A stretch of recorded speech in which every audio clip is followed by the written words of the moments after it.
നമസ്കാരം. കീഴിൽ ചെയ്ത ശുഭാശുഭ കർമ്മം മേലിൽ സുഖദുഃഖത്തിന് കാരണം. നമ്മൾ ചെയ്യുന്ന കർമ്മത്തിൻ്റെ ഫലമാണ് നാം അനുഭവിക്കുന്നതെന്ന് നമുക്കെല്ലാവർക്കും അറിയാം. നിരന്തരമായി ചെയ്യുമ്പോൾ, ആവർത്തിച്ച് ചെയ്യുമ്പോൾ അതൊരു വാസന ആയി മാറുന്നു. നമ്മുടെ ബ്രെയിനിൽ ഒരു ന്യൂറോപാത്ത് ക്രിയേറ്റ് ചെയ്യുകയും അതൊരു ഹാബിറ്റായി മാറുകയും ചെയ്യുന്നു എന്നുള്ളതാണ് വാസ്തവം.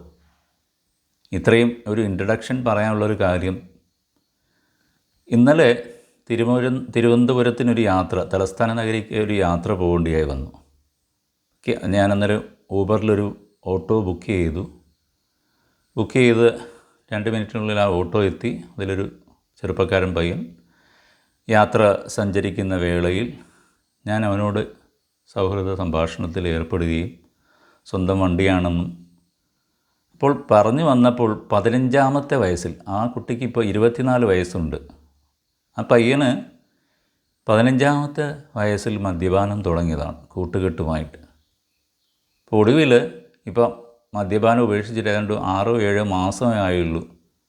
ഹി റിയലൈസ്ഡ് ഹിസ് ഫോൾട്ട്, അതായത് എനിക്ക് നന്നാകണമെന്നും അതിൻ്റെ ബുദ്ധിമുട്ടുകൾ എന്താണെന്നും ഒക്കെ ആ കുട്ടി മനസ്സിലാക്കുകയും +2 പഠനത്തിന് ശേഷം ഇപ്പോൾ ഒരു ഓട്ടോവുമായി ലോൺ എടുത്ത്, അതോ ഒരു ഫൈനാൻസ് കമ്പനിയിൽ നിന്ന് ലോൺ എടുത്ത് അതിൻ്റെ ഏകദേശം ഇരട്ടിയോളം രൂപ അടച്ചു തീർക്കേണ്ട ഒരു കാര്യമാണ് കാണുന്നത്. അപ്പോൾ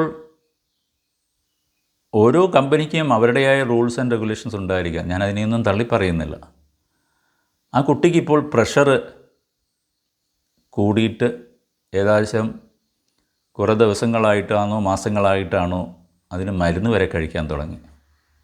അപ്പോൾ അതിന് ചെയ്യാവുന്ന ഒരു എളിയ കാര്യം ഞാൻ പറഞ്ഞു കൊടുക്കുകയും ചെയ്തു. അതായത് ചെറു ചൂട് വെള്ളത്തിൽ ഒരു പിടി ഉപ്പിട്ടിട്ട് കാല് മുക്കി ഒരു 10 മിനിറ്റ് രാത്രിയിൽ കിടക്കുന്നതിന് മുമ്പ് അങ്ങനെ ഇരുന്നിട്ട് 10 മിനിറ്റ് ശേഷം ആ വെള്ളം ടോയ്ലറ്റിലോ മറ്റോ, ഈ ടോയ്ലറ്റിൽ കൊണ്ടേ കളയാൻ പറയുന്നത് കഴിഞ്ഞാൽ നമ്മുടെ ശരീരത്തിലെ നെഗറ്റീവ് എനർജി മുഴുവൻ അതിൽ കാണും, ആ ഉപ്പുവെള്ളത്തിൽ. അത് കളയാനായിട്ട് പറഞ്ഞ് അങ്ങനെ ഒരു 7 ദിവസം കണ്ടിന്യൂ ചെയ്യാൻ പറഞ്ഞു. അതിനുശേഷം എന്നെ ഒന്ന് വിളിക്കാനും പറഞ്ഞു.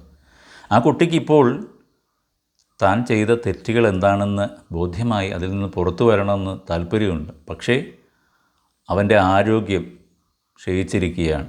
ഈ പ്രഷർ വേരിയേഷൻസ് കാരണത്താൽ അവന് ബുദ്ധിമുട്ടുകളുണ്ട്. അപ്പോൾ ഹെൽപ്പ് ചെയ്യാമെന്നും ഹീലിംഗ് കൊടുക്കാമെന്നും ഇടയ്ക്ക് കോൺടാക്റ്റ് ചെയ്യണമെന്ന് പറഞ്ഞ് കോൺടാക്റ്റ് നമ്പർ വാങ്ങിക്കുകയും ചെയ്തു. അതായത് നമ്മളൊരു ചോരത്തിളപ്പെന്ന് പറയും, ആ സമയത്ത് നമ്മുടെ മുതിർന്നവർ പറയുമ്പോൾ അതൊക്കെ ചുമ്മാതാണെന്നും അവർ വെറുതെ പറയുകയാണെന്നൊരു തോന്നലുണ്ടാകും. പക്ഷേ കാലം കടന്നു പോകുമ്പോൾ അത് മനസ്സിലാക്കാൻ പറ്റുന്ന എന്താണെന്ന് വെച്ച് കഴിഞ്ഞാൽ, ഈ ബുദ്ധിമുട്ടുകൾ ഞാൻ അന്ന് ചെയ്തിരുന്നേ കൊള്ളായിരുന്നു, ഇഫിനും ബട്ടിനും ഒരു വാല്യൂ ഇല്ല ലൈഫിൽ. മനസ്സിലായില്ലേ? ആ കുട്ടിയുടെ കാര്യം പറഞ്ഞ പോലെ തന്നെ എൻ്റെ ചില സ്റ്റുഡൻസ് ഉണ്ട്, നല്ല വിദ്യാഭ്യാസമുള്ളവരാണ്, നല്ല ജോലിയിൽ നിന്ന് റിട്ടയർ ആയവരാണ്. പക്ഷേ തനിക്ക് എന്തൊക്കെ അറിയാം, ഞാൻ എന്തോ ഒരു കേമനാണെന്നുള്ള രീതിയിൽ അവർ ഓരോന്നും, അതായത് ഒരു പക്ഷേ ഞാൻ മനസ്സിലാക്കിയിരിക്കുന്നത് എൻ്റെ കാഴ്ചപ്പാടിൻ്റെ കുഴപ്പമാണോ, ഞാൻ മനസ്സിലാക്കിയതിൻ്റെ കുഴപ്പമാണോ, ഞാൻ എൻ്റെ സ്റ്റുഡൻസിനോട് ഇടപെടുന്ന ഒരു ഫ്രണ്ട്ലി അപ്രോച്ചിലൂടെയാണ്. അപ്പോൾ ഫ്രണ്ട്ലി ടോക്കും ഫ്രണ്ട്ലി അപ്രോച്ചും ആകുമ്പോൾ ഇച്ചിലൂടെ സ്വാതന്ത്ര്യം ആകുമ്പോഴത്തേക്ക് അവരെന്തും പറയുന്ന ഒരു രീതിയിലേക്ക് നീങ്ങുകയും ആ വഴിക്ക് അവർക്ക് തന്നെ കുഴപ്പമുണ്ടാകും എന്നുള്ളതാണ് മനസ്സിലാക്കാൻ പറ്റുന്നത്. എൻ്റെ ഒരു സ്റ്റുഡൻറ്റ് നല്ലൊരു രീതിയിൽ മെഡിറ്റേഷനൊക്കെ ചെയ്ത് ഒരു സെൽഫ് റിയലൈസേഷൻ്റെ ലെവലിൽ വന്ന്, ഫസ്റ്റ് ലെവലിലൊക്കെ വന്ന്, അപ്പോൾ അദ്ദേഹത്തിന് എന്നെ ഉപദേശിക്കണമെന്ന് തോന്നിത്തുടങ്ങി. എൻ്റെ കുറ്റങ്ങളും എന്നെ നന്നാക്കാനായിട്ടുള്ള എൻ്റെ പോരാഴികളും ഒക്കെ പോയിൻ്റ് ഔട്ട് ചെയ്യുകയും വാദിക്കുകയും തർക്കിക്കുകയും ഒക്കെ ചെയ്തുകൊണ്ട് പോകുന്നു. കുഴപ്പമില്ല. പ്രശ്നം എന്നാന്ന് വെച്ച് കഴിഞ്ഞാൽ,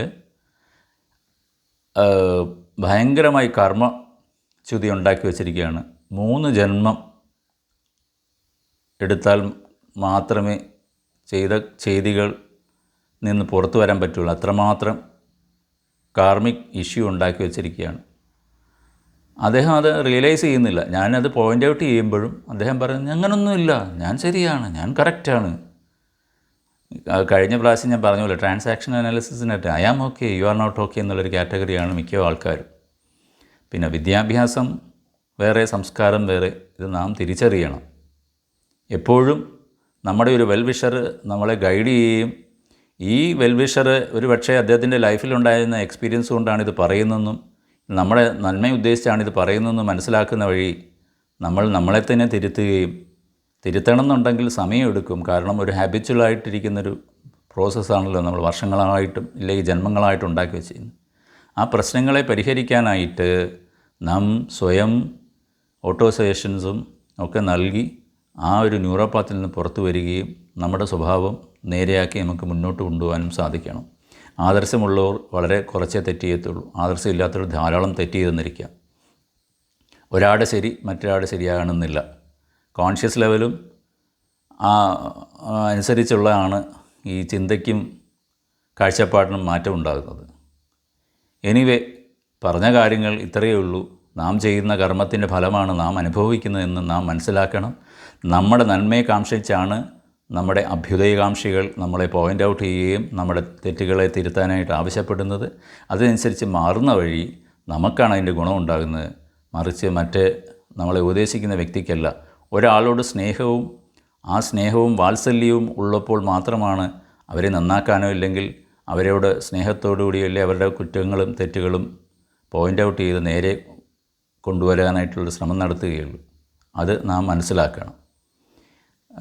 എപ്പോഴും പറയുന്ന പോലെ വീഡിയോ ഇത്തിരി നീണ്ടുപോയി. ടോപ്പിക്ക് ഇത്രയും പറഞ്ഞു വന്നപ്പോൾ നീണ്ടു എന്നുള്ളതാണ് സത്യം. എല്ലാവർക്കും എല്ലാവിധ നന്മകളും നേരുന്നു. നന്ദി, നമസ്കാരം.